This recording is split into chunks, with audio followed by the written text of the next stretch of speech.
Action. What's up, people? Welcome to a brand new MMA Roasted Podcast. We got me, Greg Romero Wilson, Ween Dog. Ellenberger is supposed to be coming pretty soon. We got Alonzo Menifield joining us soon. It's gonna be a great show. We're stacked. I want to thank our sponsor, Speedweed. Listen, marijuana is legal in California. Don't go to the dispensary right now. Don't leave your house, okay?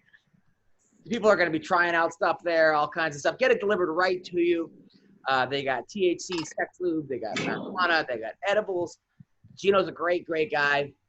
So, yeah, definitely check it out. Speedweed.com @Speedweed. Greg, how are you? I'm good, man. I got to tell you, the wife and I, we tried the weed lube. Yeah. And here's the thing. It works as lube, totally fine. But I think the wife was expecting like more. Like she was expecting, like it to tingle or get hot or something. From you or the lube? For both of us, I guess. Oh, right. I mean, I wrapped my dick in chili powder. No, I think she was expecting it to, like, I don't know, or something. So as lube worked great, but I think she was expecting more than it was supposed to. Hey, listen, you just gotta. It's like everything else. Let's set your goals really low, and then you'll be happy. And listen, I was fine with it. I thought it worked great. I thought it was an amazing experiment. I was like, that was great. I thought it was great. And of course, Well, speaking of things that we wanted to be amazing that they weren't. Oh, here we go. Masvidal. That went exactly how I thought it was going to go. Yes. In fact, I think Masvidal did better than I thought he was going to do, because I'm like, this guy's flying across the world, and I made that flight. It's not a fun flight, okay? All the way, he's taking the fight on, 2 days' notice. He didn't look like he was in shape. And, he gave it his best shot. I thought he actually looked pretty good for considering all things considering. Now, here's the thing. I do wonder, he was going crazy in that first round and second round. He was throwing everything. And he almost Which made sense. I thought that made sense. He knew he didn't have the conditioning, so you got to try and get out of there early. I was like, he's going for the early finish. I was like, I hope he gets it. Yeah. Because if he doesn't get it, then it's not going to be good. Right. He took a gamble. But was it the smartest gamble? Would he have been better off maybe saving himself for the third or fourth or fifth? But, I mean, I think he did exactly what he should have done. Now, people are mad at Usman. They'll use a boring fighter. Listen, he got the win. All it matters is whether you win or you lose. Okay? And we have to mention this after every single Kamaru-Usman fight. You know what I'm saying? We have the same argument about his fighting style, and it's never going to change. The only time he fought different was when he fought Colby. You know what I'm saying? And that was a great fight. But I mean, how is that really that? I mean, the difference, I mean, how is it, aside from one standing and one being on the ground, I mean, how different is it from, what's his name, the Russian champ? Oh, Khabib? No. Yeah, Khabib. I mean, if you think about it, it's basically the same strategy, only Khabib has him on the ground, pinned to the fence, and Kamaru keeps him standing up. But Khabib actually throws punches and finishes the fight. Well, Kamaru does too. I mean, to the extent that they don't separate them. Yeah, but at the same time, it feels like Khabib does more damage when he's on top, where Kamaru is more content to just hold you there. Khabib he's literally punching you while talking to you, telling you to quit. That was I mean, when that Michael Johnson fight, when he's looking at Dana White going, Dana, you must give me the next, I was like, that, I mean, I couldn't think of like a better villain in a movie. Like, how scary was that when he was like, oh yeah, and he's so fucking calm. He's like, I must get, and I was like, you could tell he didn't even want to be hurting the guy. It was just, that was his job. Now, the Masvidal. But again, it's a smothering technique. You know what I mean? They're just going to smother you. That's what they're going to do. They're going to get you, and they're going to smother you. And in that regards, I feel like it's not that much different. I mean, there are a couple things, though, that first of all, like my friend Tarun, who's not even the biggest MMA fan, but like he's one of my best friends, but he loves jiu-jitsu. He was like, man, if only Ben Askren wouldn't have got caught in that 6 seconds, would he have been able to do the same thing against Masvidal? And I gotta say, like, I didn't even think about that, but maybe. I mean, would he be able to take those punches that Masvidal threw? Probably not. But he's got better wrestling than Usman. better MMA wrestling or as good at MMA wrestling. I mean, he may have won that. Had he not been knocked out in 6 seconds with a flying knee, he might have been able to do the exact same thing that Usman did. I mean, we'll never know, right? Man, you love him so much. You are going to be like, well, I mean, what has he got? I mean, come on, no way. I mean, because no, not at all. He would have gotten knocked out one way or the other. You know, at that point, he had never lost. At that point, we're talking. I mean, you're looking back. That was also Masvidal with the full camp. This was Masvidal with 6 days. You know. Yeah, but right. Of course, I get it. But also, but also Usman was training for Gilbert Burns, a different fighter. Yeah. So, what do you think, Joe? I sort of side with Greg on this one. I don't see Ben Askren really beating Masvidal. He was a 3-1 favorite. I mean, this is such fucking revisionist history. I mean, I think that was based off of hype, really. I think so, too. Not only hype, and exactly at the time, again, he came in with a ton of hype. Wasn't that only like his 2nd or 3rd fight in UFC? Second fight, I think? Second. It was his 2nd fight, but he was also He was also an Olympian. I know, but that record, again, that record becomes discounted. It's the UFC record versus the rest of the record.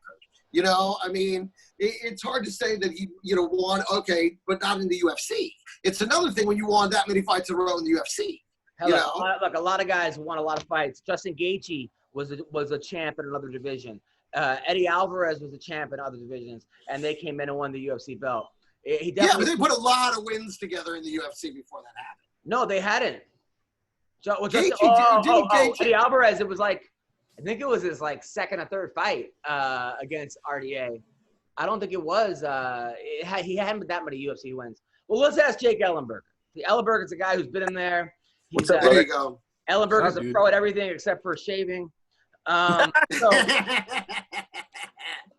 talking about the Masvidal fight against the Masvidal Usman, right? My friend texted me right afterwards. He said, man, if only Ben Askren hadn't got knocked out in 6 seconds, he may have been able to do the exact same thing to Masvidal. And I'm like, at first I was like, no, that's not true. Masvidal's striking is too good. His takedown defense looked really good. The more I think about it, I mean, Askren's actually better at MMA wrestling than Usman. Would he be able to do that, you think? Yeah, it's tough to say. I mean, Usman and Askren are both, in my opinion, 2 of the best wrestlers in the sport. And they're just different styles of fights. Could he have done it? Of course he could. I mean, Askren did it. How many guys has he done that before? Right. But it's tough too. I mean, especially when Masvidal knows he's fighting a world level wrestler, right? And he, and plus on the fence, it's a lot easier to defend takedowns in the open. You know what I'm saying? So, it is. It's hard to say. I mean, there's so many things thrown in. Masvidal getting thrown in there kind of last minute, and but Askren's incredible. He's so good at what he does. It's one of those things. Could he have done it? Of course he could have. His striking may be maybe not as high level or to the same level as Usman, but did that fight go as expected for you? Yeah, I mean, I honestly, and this is just my opinion, I thought it would have been a little bit more one-sided. Yeah, right? I thought Masvidal did better than I thought he was going to do, especially in that first round. And, even having fought Masvidal, he's a dangerous guy. Like, he can explode on his feet really fast. I mean, you saw when he knocked out Darren Till. Yeah. There was a time when I fought him, too.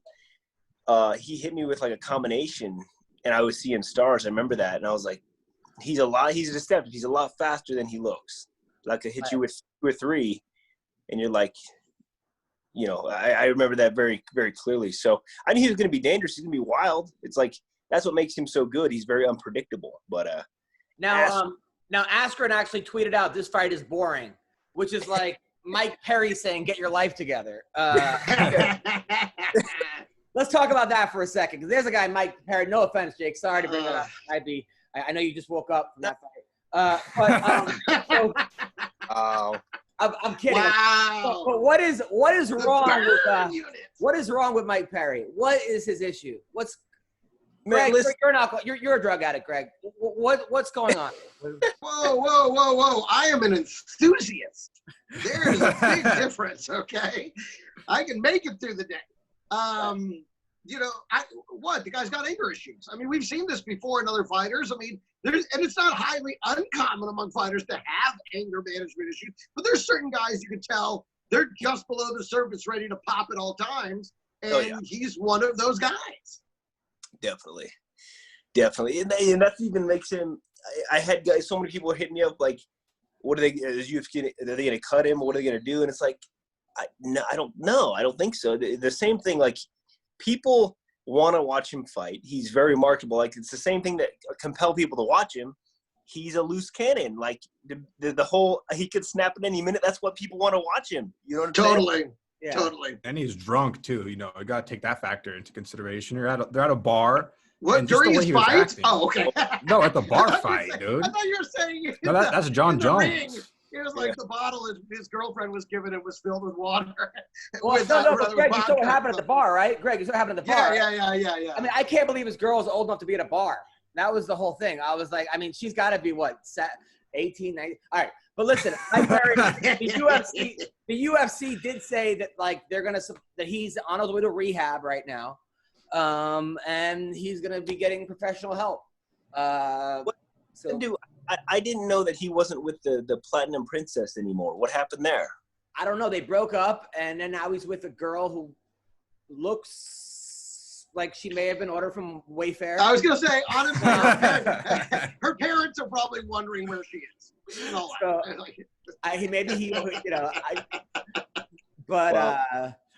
she was his coach his last fight, though, and she's actually undefeated now as his coach. She's now she won at the bar. He beat up like 3 guys. Yeah. She really knew how to dab him with the ice. That was the best part of her technique. Well, she said punch him in the face, and that's what he did. So you can't. Speaking of which, between rounds when he was telling his girlfriend, "You're doing a great job," like he was complimenting. That was the best part of the night for me. Oh, 1,000%. So, all right. So Colby Covington tweeted out during the fight, during the Usman fight, "This is a barn burner, as expected," or something. I'm so excited. They asked Masvidal who he's fighting next. He said, "Anybody but that punk Covington." He doesn't want to fight Covington, which is a little shocking because they have bad blood, and it seems that Masvidal does better in bad blood fights. So how should this division go? I mean, in my opinion, Burns gets the next fight against Usman. Yeah. If I was Colby, I would sit out until he gets the winner of that. But go on, Jake. I'll say I still would love to see the Colby and Woodley fight. I mean, as far as it's a great fight. You know, let's not forget 2 fights ago, Tyron was still the champ. So, right. He drops 2, obviously Colby losing to the champ. I mean, it would be a great fight. Now, if I was the UFC, right, if I was Dana White or if I was Mick Maynard, I would book Colby versus Nate Diaz because I think that's a very winnable fight for Colby. They're both coming off losses. That's some fireworks right there, boy. Woo! Great fight. All kinds of shit talking, right? Yeah, boy. Oh. Now, Colby wins that fight, then he's got the hype behind him to fight Usman. And I think it's a very winnable fight for Colby. But Nate Diaz also you can't count him out of any fight. Who do you like in that fight, Jake? Colby, yeah. Colby's never had issues conditioning, going 5 rounds as we've seen. But Nate, that's the thing that Nate has an advantage. He can keep a pace for 5 rounds. So if you can match the pace and you have better skills, you're more likely going to come out on top. I mean, you saw that with when he fought RDA. You saw when he fought. I mean, yeah, Connor was a little bit. It wasn't the most engaging fight, but he's easier to figure out. But yeah, I would go with Colby. Perez? I think the only one in the division right now, at least in the top 5, who gives Colby Covington a problem would be Gilbert Burns, in my opinion. So I think Colby has the potential to be champion. We got to see what happens with Gilbert and Usman. But depending on that fight, I think in the meantime, I think Colby should fight. I think the Nate fight is great. And I think at some point they're going to have to Colby's going to have to fight Jorge, because that would be probably one of the biggest fights of the year, in my opinion. You know what I'm saying? Yeah. Greg? Well, Nate Diaz, like, he's a big draw. And I understand, like, from a business standpoint, it's a big fight. But is he a top 5 guy? I mean, you got so many. You got, the Colby, Woodley, Burns, Usman. There's some, I don't see Diaz in the top 5 right now. Yeah, sure, I see Conor fighting Diaz next, just because you can play that fight anytime you want. And again, I would love to see either Colby versus Woodley if it'll ever happen. I don't know, but and we'll see how Usman and Burns plays out. I'll tell you who I wouldn't want to fight if I was any of those guys is Wonder Boy. Because that guy is got to be the most awkward fight. I mean, you fought him, Jake. I was at that fight. Is it training for Wonder Boy the hardest thing? Yeah, for sure. I mean, I remember I trained with Machida a bunch, and it's kind of like these guys that are so unpredictable. It's like you don't know. They're very good. They're very good with distance and range, from that karate background. But that's a big advantage. But what is he? Is he still fighting? What's going on with him right now? I don't know. I mean, I know he wants to fight. I know Wonder Boy. I mean, he's Masvidal. That's a great fight, right? Wonder Boy Masvidal. Yeah, that'd be a hell of a fight. They already fought. Wonder Boy beat Masvidal. Yeah, Wonder Boy beat Masvidal. Did they? Yeah. Rematch. Yeah. It sounds like you just named the exact reason they should fight again. Yeah, because you don't remember it. Yeah. Yeah. Great. It's like it never happened. I don't think you remember fights you were actually at, Greg. Okay. I remember sitting in your car and watching them on the phone. Oh, fuck you. That was sorry about that. All right. Classic. Come on, it's a classic. All right. So now let's talk about somebody who I think should fire his camp and never train again is Max Holloway. Because for a guy with no sparring and no camp, he looked fucking exceptional. Right.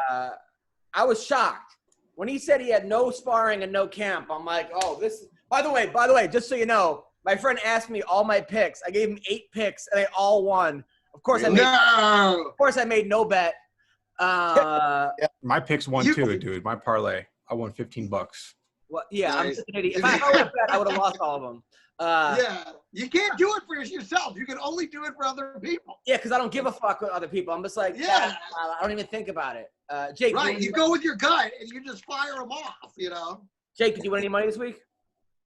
Yeah, I only had 2 guys. I had that Peter Yan over Aldo, yeah. I mean, which I knew was going to be a good fight in the first few rounds, but I only had him and Usman, the only 2 guys that I bet on. So now, I mean, what do you? Because I feel like you put like 5,000 down or something, or some kind of stupid number. No, not that much. So all right. So Holloway looked great. I thought he got fucking screwed. I mean, cheating on Brittany Palmer with Lena Dunham is a better fucking decision than that. I mean, that's the thing. I gotta give you credit, Adam, for the bad decision jokes. You laid them all out there. You didn't leave any on the drawing board. I did. I were said better decisions on 90 Day Fiance. That was I mean, there was. I saw myself at least 5. And I was like, man, he's got this bad decision shit going. It's like, oh no, I got to try that one too. Like every single one, and they're all good. They're all good. Appreciate that. They're pretty damn funny. But I'll say that for the fight, okay, like in the first fight, I didn't think Volkanovski did enough to take the title. In this one, I felt like Holloway was fighting the last 2 rounds like he had done enough. And the other guy wasn't doing enough to take, and even though, like, he wasn't trying to win the title, you know, like he was trying to preserve the win, and I think that's what made him vulnerable. But it seemed obvious the first 3 rounds were his, and I think that was kind of the way he was fighting in those last 2 rounds. Mm-hmm. Jake? Yeah, no, I agree. I think Max really kind of found his range and started to really pick up the pace, and there were some close rounds. I still had Max. I thought he was going to get his hand raised. Me too, man. 3-2. I thought it was pretty obvious. I know. You never know with these judges. I mean, could have been judged by Adelina Bird here from Vegas. Who knows? Seriously. Now, somebody who there were more fights on Twitter actually during the fights. So Bisping and Hendo are still going at it. These are going to be like fucking. They're going to be like 90-year-old grumpy old men fighting in old age home. So Hendo tweets out, enjoying the fights as much as possible while having to listen to Bisping. Happy anniversary to the night I put you to bed. Right?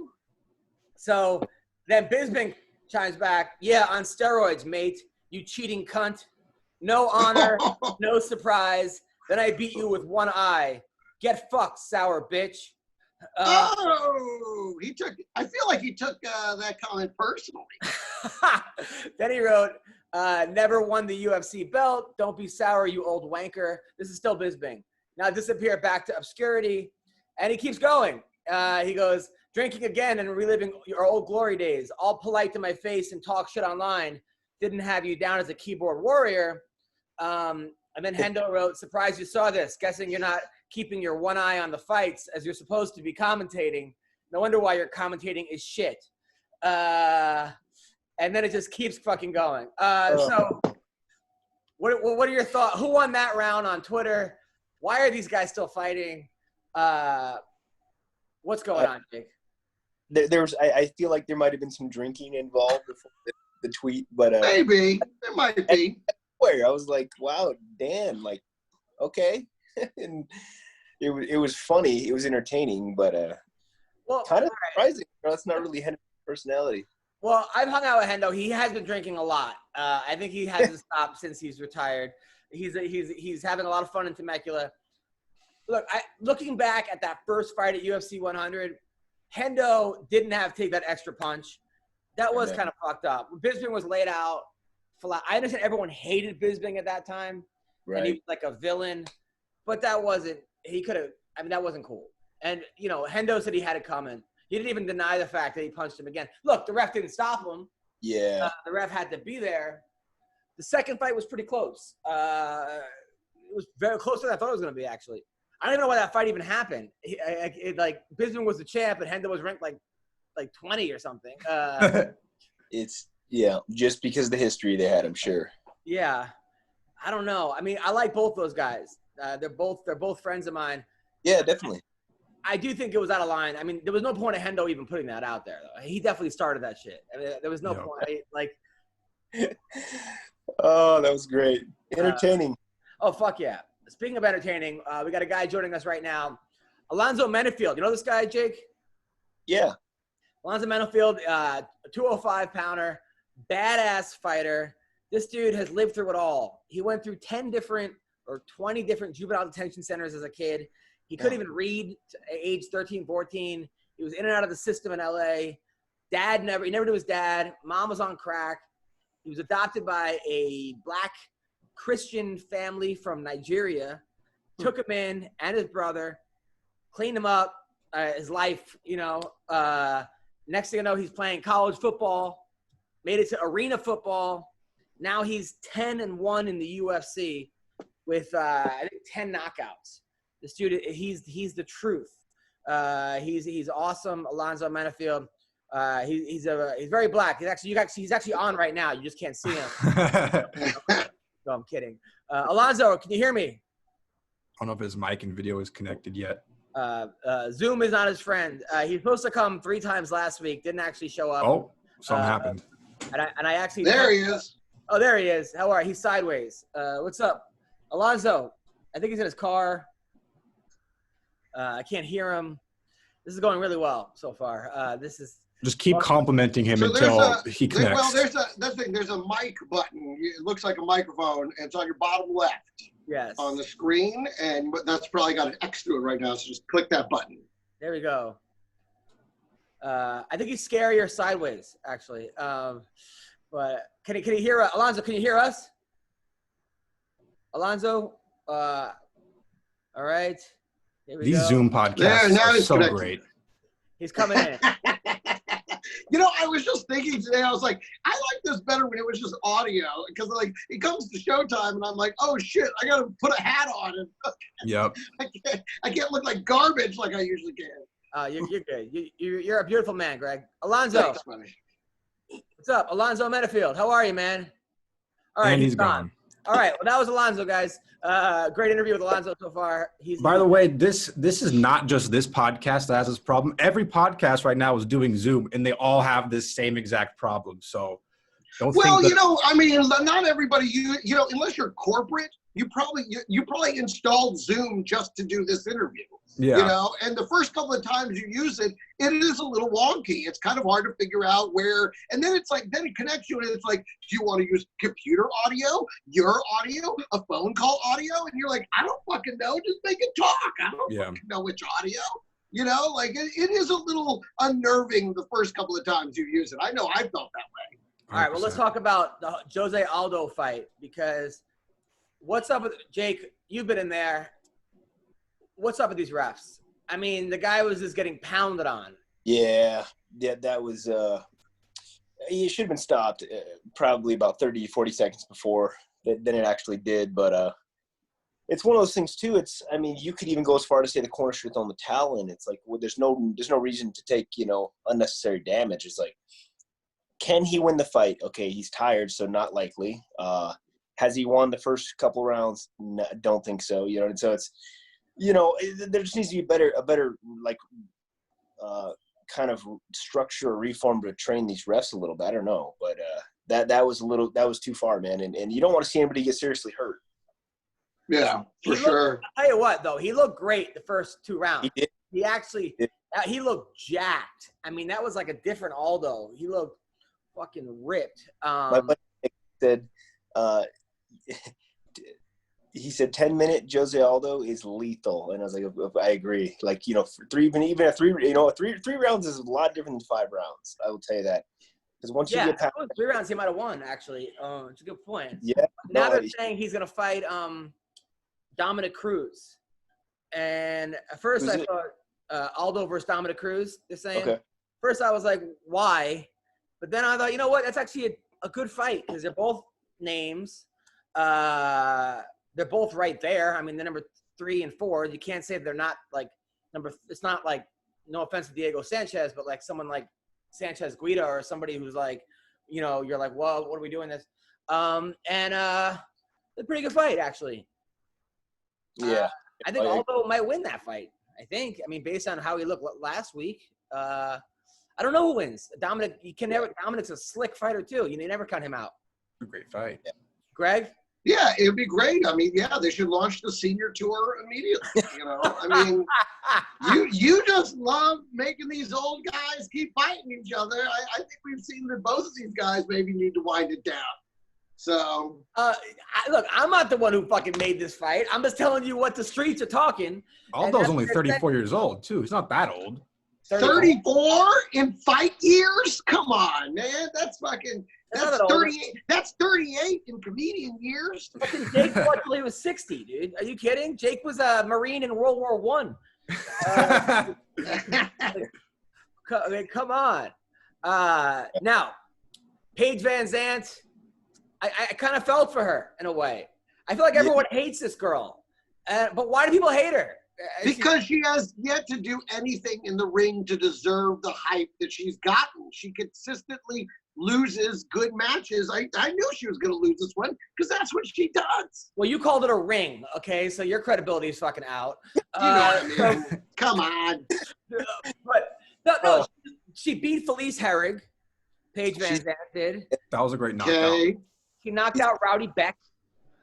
Rowdy Beck's another one that hasn't done much in the octagon or the cage, whatever you want to call it. I mean, I like Rowdy. You know I like Rowdy Beck, but I mean, she really never did that much. She's the bare knuckle boxing queen. She's the right. That's exactly. She had to drop down to bare knuckle boxing. Drop down, dude. That's a sport of the future. All right, Alonzo's back. Yes, after the apocalypse, that is the sport of the future. You're exactly right. Alonzo, can you hear us? Yeah, I can hear you. How are you, man? What's going on? Oh, I'm doing good, man. What about yourself? Can you turn the phone the other way? Because right now you're sideways. Okay, cool. All right. Here we go. All right, so I gave you a great intro. I talked about where you came from, where you've been. Did you hear the intro? No, I didn't. Oh, I said, this is a guy, he grew up, he went to 10 orphanages, 7 group homes, juvenile detention. You got rescued by this Nigerian Christian and then next thing you know, you're playing D1 football.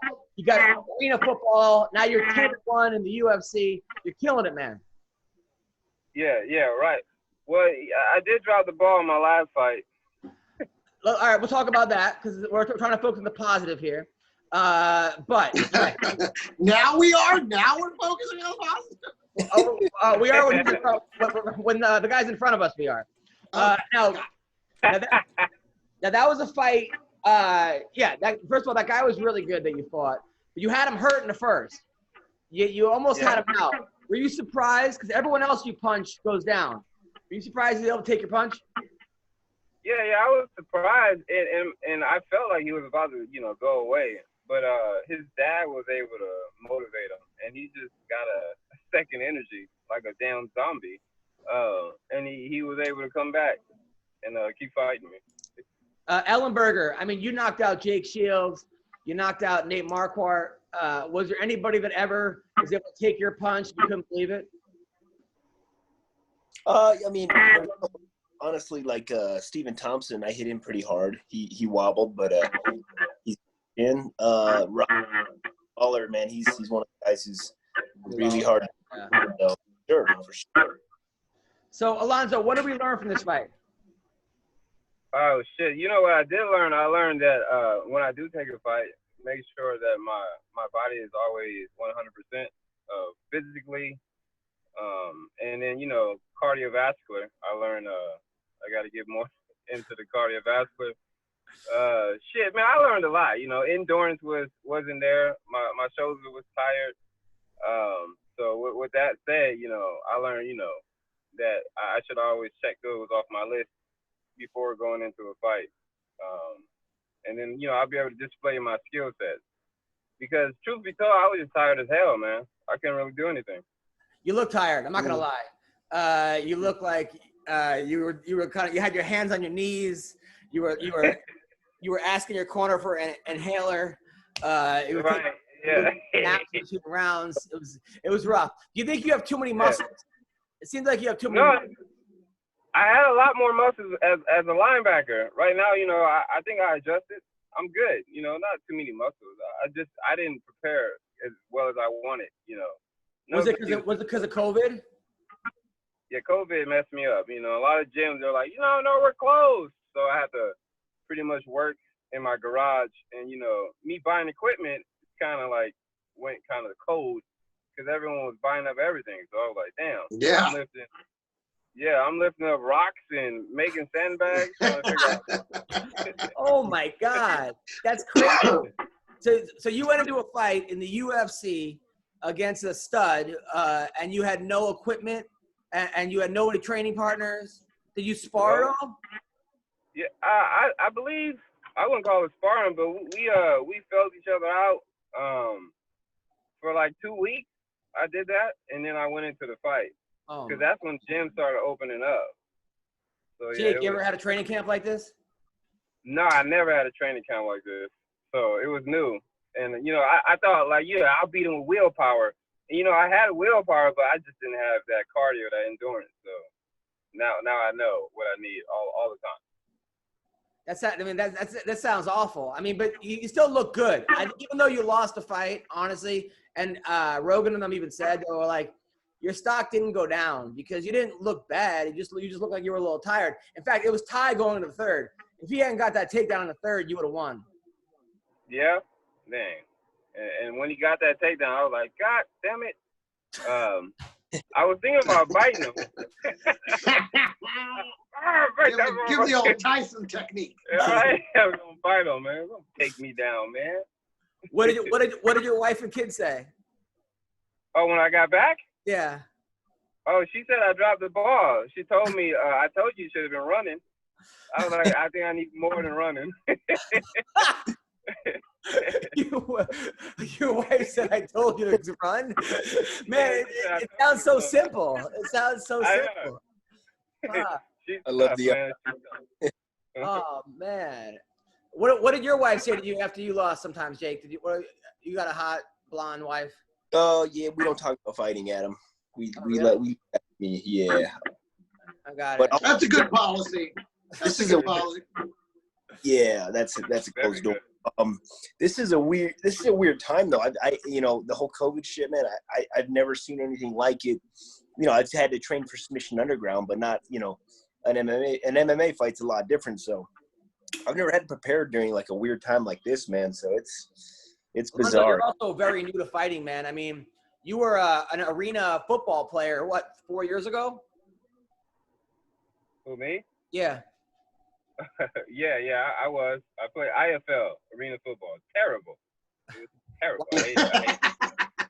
Wait, why was it terrible? It's because the offense is moving and the defense is just all weird. And you play on carpet, you got these thin little shoes on. I mean, it's just super weird. I didn't like it at all. Greg, do you watch this at all? I know you're a football fan. You watch arena football? I watched a little bit of it, and to be honest, I'd rather watch reruns of NFL football than watch arena football. It just, they're in that short little field, and it just, I don't know, the whole thing kind of feels a little, yeah, I'm with you. I think it feels wonky. Yeah. It doesn't feel quite right. What college did you play for? I played for A&M, not the Aggies, but Commerce. Were you close to going pro, like the NFL?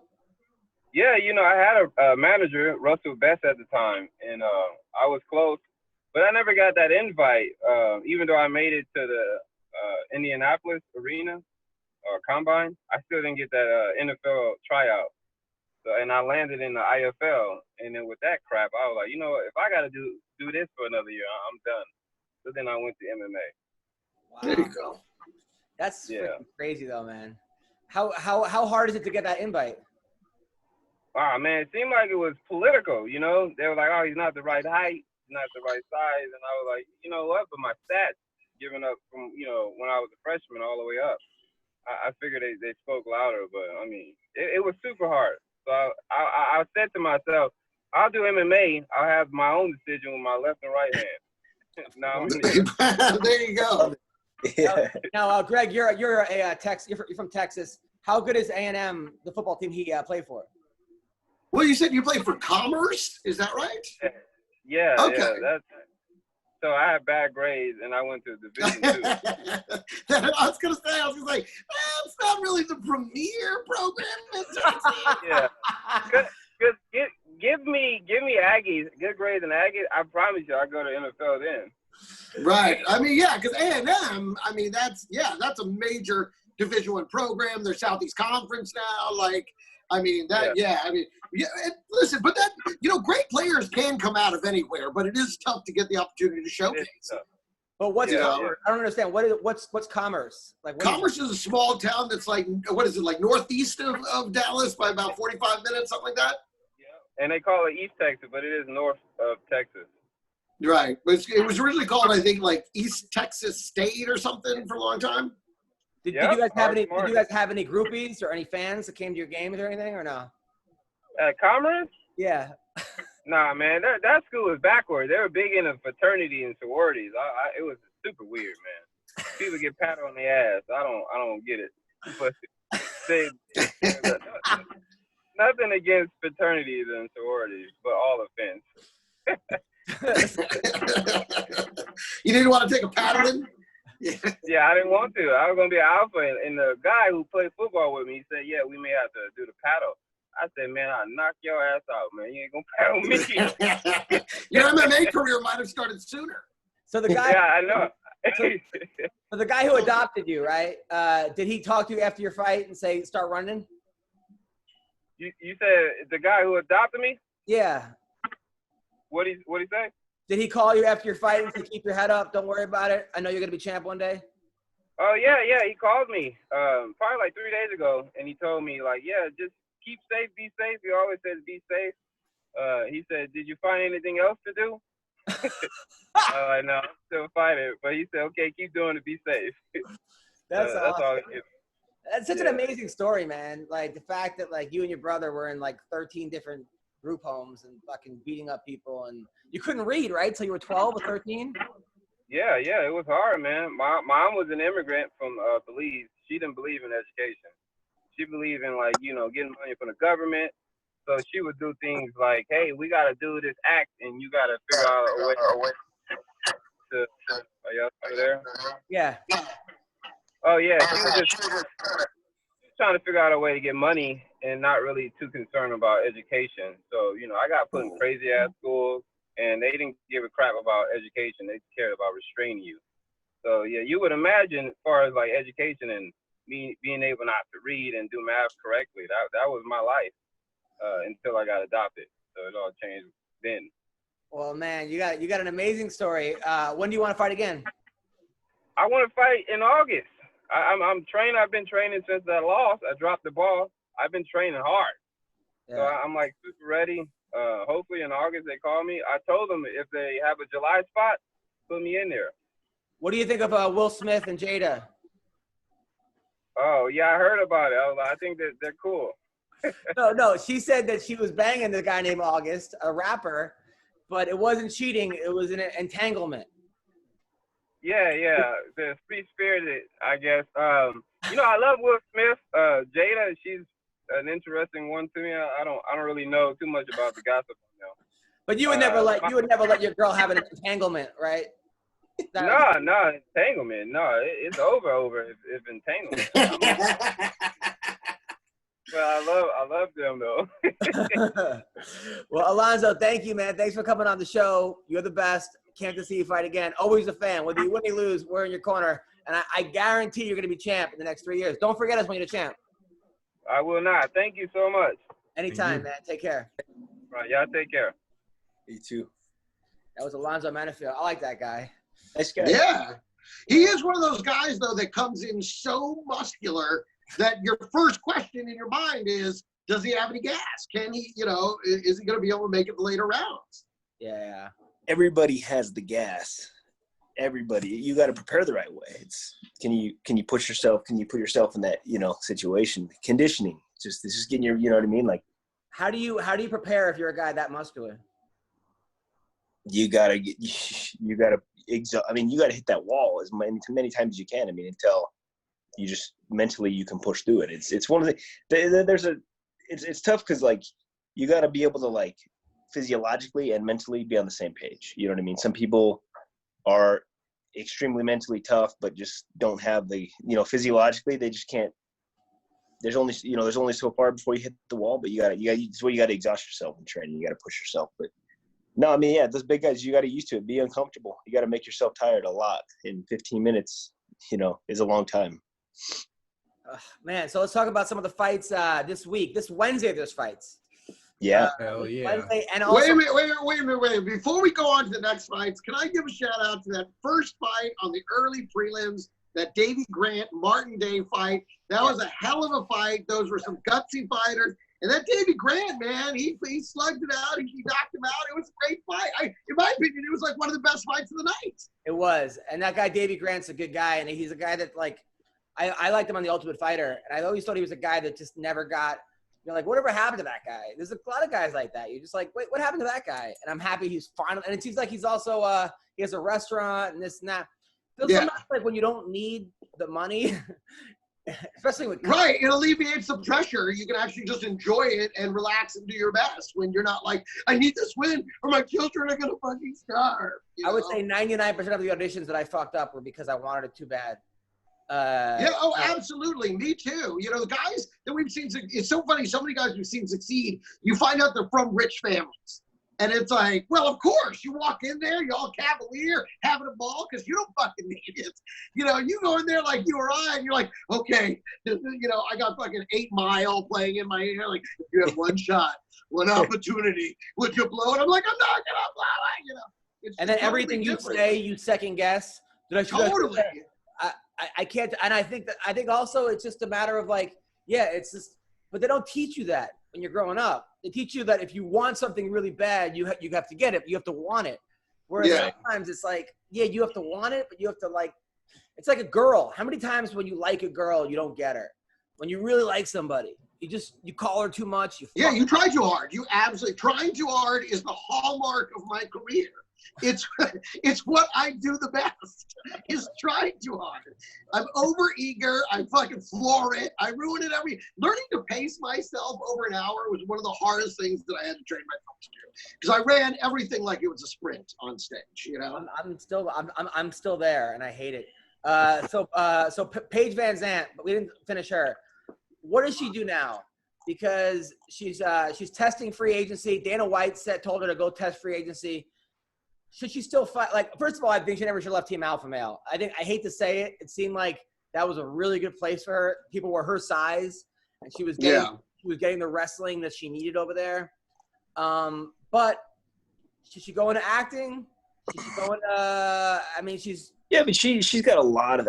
There's a lot of ways she could go, right? She's extremely marketable. Obviously, she's beautiful, but it's up to. Sorry.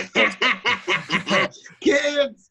To me, Paige Vanzant has always seemed like somebody who enjoyed fighting, but enjoyed it more for the limelight than the actual, desire to be a great fighter.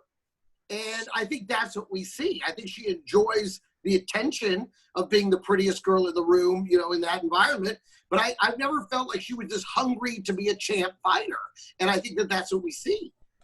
Well, when she's fighting these Brazilians who came from favelas, who came from nothing, who literally, like, that girl she fought was, that girl is a legit, they're putting her against the wolves. They're not giving her easy fights. Yeah, no, I like her too. I picked her in that one, and I thought she was a 9-1 favorite. 9-1 favorite. But personally, I like Paige. I met her a bunch of times. She's really sweet, and I like her a lot. Great. I think that people don't like her also because she's married. I feel like if she was single, people are like angry that she's married. Envy too. People are envious. It's one of those things. She's got a lot of attention, and people. It's easy to hate. You know what I'm saying? It'd be like, looking at somebody who's made the top, and they're like, "Oh, this guy." But she didn't do anything. Like Cody was out there and like fucking tries to get people to hate them. Even Bisping, other people like Dylan Dennis is a legit troll. Paige Vanzant shows people videos of her dancing on trampolines. Her tits are bouncing. Oh, yeah. Guys' days are essentially better because of it. And people are fucking pissed. Well, that's the thing is, I feel like once she got married, then it became about her fighting. Then it's like, all right, well, are you a great fighter then? Because you're not available anymore. Well, also she complains about not getting paid enough, and she's not winning, and and those things are not. You can't do that. You can't be like, pay me more and then lose in the first round. She's won 2 out of her last 6 fights. You know what I'm saying? So that's also a problem too. Yeah, that's the thing too. Once you're one of the kind of in the, I will say, the top echelon, top tier, there's no easy fights. You know what I mean? It's even like Woodley coming off the loss to Usman, and then fights burn. Like you once you get to that top echelon, you're never gonna have an easy fight again. And if I were her, I would definitely try to get into the entertainment side, whether that's film or acting or whatever. But she's extremely marketable. There's a lot of ways she could go. Well, even some of your fights, man, on paper were hard as fuck, and then you knocked out Pele in 6 seconds. Yeah, I didn't know who he was. I'm being honest, no idea who he was. And then I looking back, I'm like, he was he was one of the shoot box guys, one of the savages from shoot box. And it's funny, but didn't he win over Matt Hughes? He had some major wins, that guy. Yeah. Holy shit. Crazy fights with Anderson Silva. Rafael Cordero used to tell me he used to run Anderson Silva out of the gym. He was just, he's a scary dude for sure. And what, you knocked out Jake Shields in 20 seconds, right? No, it was like a half a round. But. So sometimes some of these people that were supposedly harder fights for you, you beat up quicker than the easier fights. Yeah. It's always about the headspace you're in, man. The mentality. You know what I mean? You got to be in the right headspace. Right. Now, a guy that got a blowjob on our podcast, Makwan Amirkhani. Right on. Got a blowjob. He won his fight and then told the ref this guy's choked out and helped bring him back to life. Great. Yeah, he seemed really worried about that. Yeah. He was like lifting his feet immediately because I think he knew he'd been out longer than the ref had known about it. Do these refs just like hate Americans or something? Like what's going on? Or are they, like I don't think that guy was American, but I don't know what the fuck. Meanwhile, that guy he choked out is fighting again on Wednesday. What? What? Danny Henry? Chris Fishgold. Oh no, Chris was it? No. Was Danny Henry he choked out? Yeah. Oh, okay. All right. I thought it was Chris Fishgold because I was like, okay, all right. I'm fucking. Yeah, I was gonna say there's no way he'd be. That would be crazy, but also. And I think illegal. I don't think they can allow. Okay. Because Chris Fishgold's fighting. All right. I fucked that up. No, I know one laughed at that joke. All right, on Instagram. All right. So this. By the way, Gilbert Burns and Leon Edwards are going at it on Twitter too. Leon Edwards thinks that he should have the next title shot. Jake, you have to go. We have 8 more minutes. Yeah, I got a few minutes. Yeah. Okay, so let's talk about the fight this week's Calvin Kattar versus EJ. I thought EJ, or is it Ige? Ige. Yeah. I thought Ige lost his last fight against Barboza. I'm sorry. I gave it to Barboza. At the same time, it is Barboza. Calvin Kattar is coming off a huge win over Jeremy Stevens. Knocked him out. Who do we like in this fight? Greg Wilson. I like Ige. I actually didn't think he lost that last fight. I thought he looked really good. I like Ige in this one. Jake? Yeah, it's a great fight. I really like Ige too personally. He's a great guy, super nice guy. That's a tough fight. It's a big step up for him too in competition. I think that this, being in a main event too. But I'm going to go with Ige with the upset. You think Kattar is a step up over Barboza? Well, I'm just saying, you're in the main event spotlight. Let's don't forget that either. You know what I mean? That's a different atmosphere. But yeah, not technically, no. Barboza's a scary dude as well. I just think, now the light's on you. You're the main event. Now you're the last one on the card. It's a little different position to be in. It's a 5-rounder too, even though it's not a championship because it's a closer. It's a 5-rounder. Yeah. Meanwhile, you know what's crazy? Ellenberger is the reason they made 5-rounders because that's right. he fought Diego Sanchez event ever in Omaha, and Ellenberger won the first 2. They gave Diego the third, and everyone wanted to see a 4th round, and there was no 4th round. So they're like, "Fuck it! From now on, all main events are 5 rounds." Right. Yeah. Because it had only been championship fights up until then. Yeah. And then they were like, either championship or just if it's the main event. Then so Jake, if you would have beat fucking Diego that last round, you would have it would still be 3 rounders. This is your fault, dude. Yeah. No, they want to change the whole. I get the whole title fight 5 rounds with 25 minutes is ridiculous, but you got to understand, people as a fighter, your approach changes too. 3 rounds. You can push yourself really hard. Look at Jose Aldo. I think he can beat anybody in 3 rounds. Anybody. But for me, it was like, I remember that fight. I remember every round of that fight. It was like I pushed myself to the max every round of that fight. And it's like, of course, you're not going to do that if you're like, I'm not going to just empty the tank when you have 25 minutes. Like, right. You know what I'm saying? So, that was because I remember at that point it was just world title fights, and then that main event they were like, this will be everyone's I'm getting all this criticism, Diego would have could, but fuck yourself. No, he wouldn't. It's like I wouldn't have. You don't sprint in a fight that's going to be 25 minutes, but give me 3 rounds and I'm gonna push the pedal, put the foot on the gas. You know what I'm saying? But you've really let it go, Jake. Seems like you're at peace with it. All right. Also on this card, Tim Elliott versus Ryan Benoit. Or is it Benoit or Benoit? I never know, but it was like Benoit. Tim Elliott's. I love Tim Elliott. He's a good dude, and he always DMs me these jokes that are too fucked up for him to put because his management. So I say them sometimes. But he's a funny dude. He's on a 3-fight skid though, 3-fight losing streak. He's got to win this fight. Yeah. I think he can do it though. I do. You guys? Yeah, I do. He has not really looked good in his past few fights, dude. Not at all. But it's weird because we saw what he's capable of doing with Demetrius Johnson in that fight. It's just ever since that fight, he hasn't really put it on anybody else like that. You know what I'm saying? So it's very bizarre, this Tim Elliott story. And then, all right, you guys, Jake, Greg. It's going to be a fun fight. I mean, both guys are talented. I'm definitely I'm leaning towards Elliott though. I think he's a stud. I've seen him train. Seen him train quite a bit, but we'll see if he's in the right headspace. I think he gets it done. Do you have a whole new respect for these guys now that you moved to Vegas and you see these guys train? Well, I wouldn't say a new respect, but I mean, you can see their work ethic and stuff. But yeah, you're just getting to see them firsthand and kind of meet them and know their personality and their story. Definitely. One of my favorite things ever was when Cody McKenzie, Greg, kept asking Jake to train, and he didn't want to join a gym membership. So Jake's like, all right, I'll go train with you. So they go in their front yard with boxing gloves and they do live sparring. And people are like, and they live in like a community, like suburbs. So just Jake and Cody McKenzie are fucking knocking each other out in the front yard with boxing gloves. And people are driving by going, what the fuck is going on right now? Exactly. That's some Florida shit right there. That is, good for you.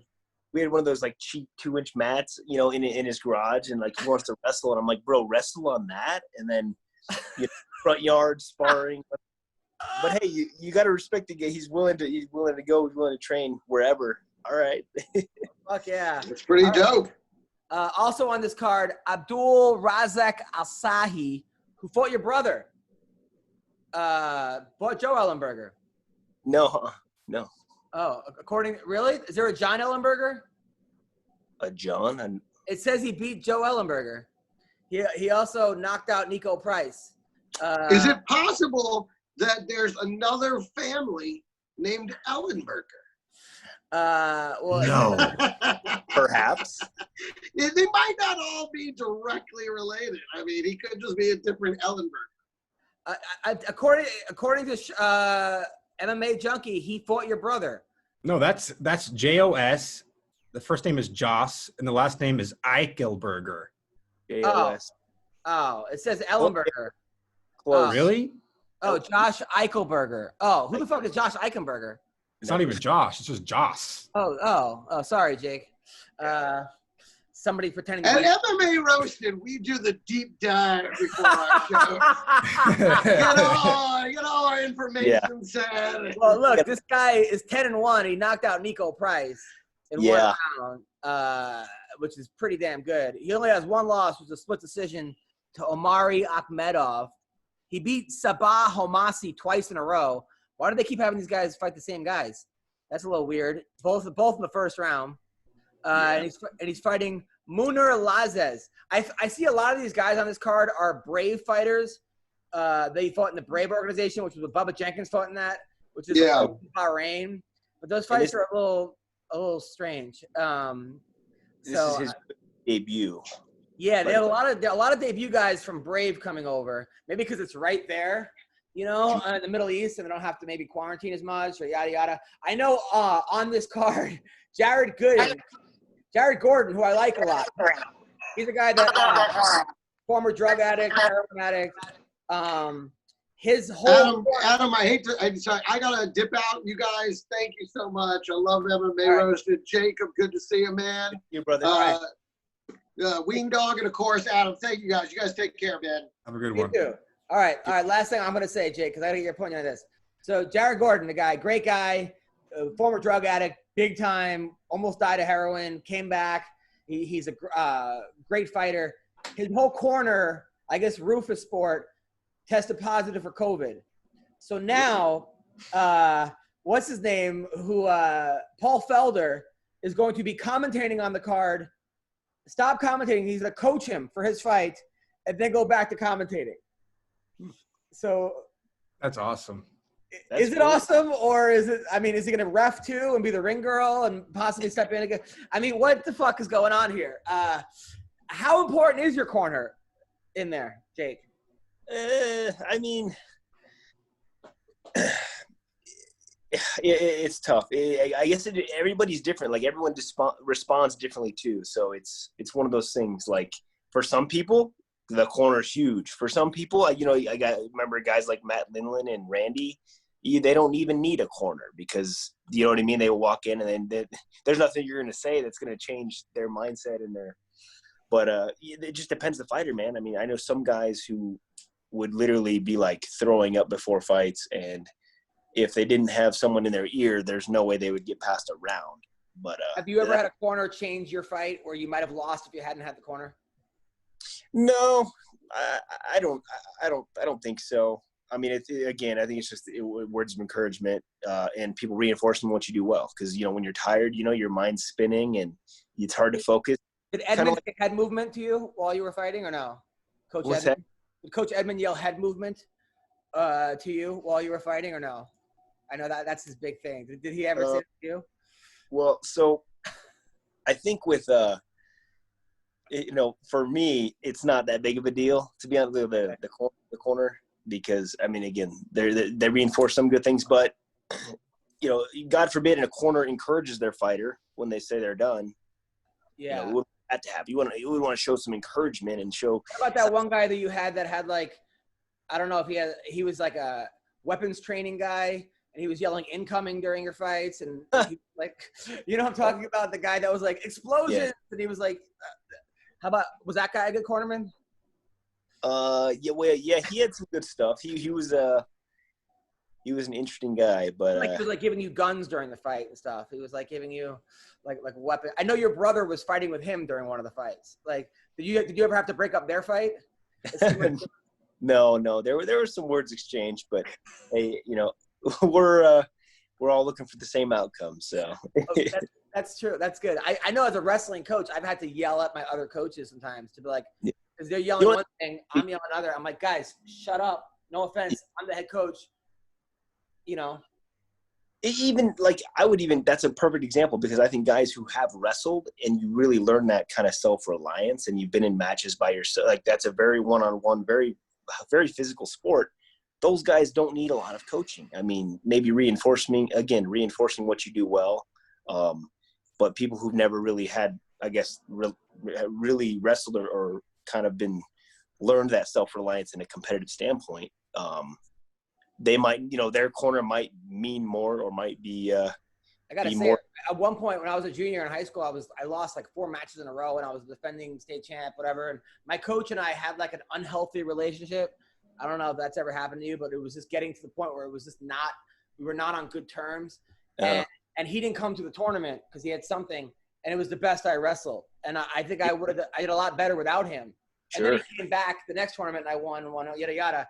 But sometimes like you almost want to prove your corner wrong or your head coach wrong by having him not there.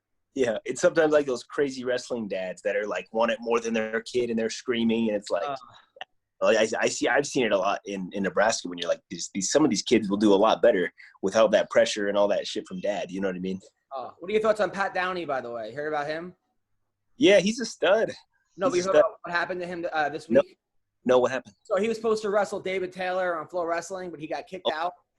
I guess he made some kind of disparaging comments about the Greco-Roman wrestling community, which is like, he said Greco is boring and yada, yada, but also about women's wrestling. And Flo dropped him. Was it taken out of context? No. It didn't seem like it was taken out of context at all. Yeah, I haven't read that yet, but I do know Pat and he's a stud, but I don't comments. I mean, but at the same time, it's like, I understand where they're coming from, but can't people have their own opinions? You know, like, right. I mean, plus a guy like that who's fucked up so much on like the list of fuck up Pat Downeys. Right. Like, let's get you know, come on, man, you know? So, I know. I think, too, in your guys', I mean, in the comedy scene, it's like people get so bent out of shape. It's like, isn't that what comedy is for? Sometimes your comedy's not for everybody, you know what I mean? But, like, why people, like, get rage and anger, it's like, or even, first of all, you don't have to go to the show. You don't have to listen to somebody. But it's like your guys' field, you make so many people laugh, whether, you know, it's a joke. Things are funny, but people I never understood that. I never understood why people get so bent out of shape. You know, that's your job, is to make people laugh. Stop looking at comics to like be the voice of like, you know, for like morality. That's not what we're here for. Right.